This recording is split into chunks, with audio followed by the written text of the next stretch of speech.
கர்த்தருடைய பரிசுத்த நாமம் மகிமைப்படுவதாக. 27ஆம் சங்கீதம் 5ஆம் வசனம்.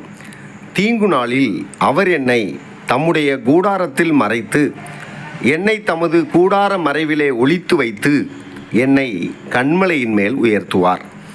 தீங்கு நாளில் அவர் என்னை முதலாவதாக மறைத்து வைக்கிறார்.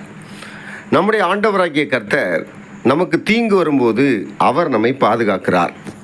யோசேப்புக்கு தீங்கு வரும்போது கர்த்தர் பாதுகாத்தார். தாவீதுக்கு தீங்கு வரும்போது கர்த்தர் பாதுகாத்தார். அவனுக்கு நேராய் சவுல் வரும்போதும் அப்சலோம் வரும்போதும் காடுகளில் ஓடிக்கொண்டிருக்கும் போது கர்த்தர் தான் பாதுகாத்தார்.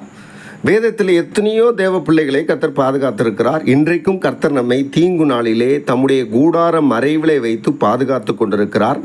வேத வசனம் சொல்லுகிறது, அவர் என்னை தமது கூடார மறைவிலே ஒளித்து வைத்து என்னை கன்மலையின் மேல் நிறுத்துவார். அன்பான தேவஜனமே, கூடார மறைவிலே ஒளித்து வைக்கிறார் என்றால், தீங்கு நாளிலே பிரச்சனை வருகிற நேரத்திலே நமக்கு விரோதமாய் ஆட்கள் எழும்பி வரும்போது கர்த்தர் தம்முடைய கூடார மறைவிலே ஒளித்து வைக்கிறார்.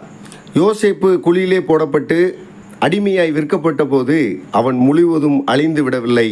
தீங்கு அவனை ஆட்கொண்டு விடவில்லை. கர்த்தர் ஒரு நாளிலே கன்மலையின் மேல் நிறுத்தினார். தாவீது சவுலுக்கு பயந்து காட்டிலே ஓடிக்கொண்டிருந்த போது அவனுடைய அபிஷேகம் மங்கி போகவில்லை. அவனை கர்த்தர் ராஜாவாய் நிலைநிறுத்தினார். அதே போல நாம் தீங்கு நாளிலே நாம் சோர்ந்து போக வேண்டாம்.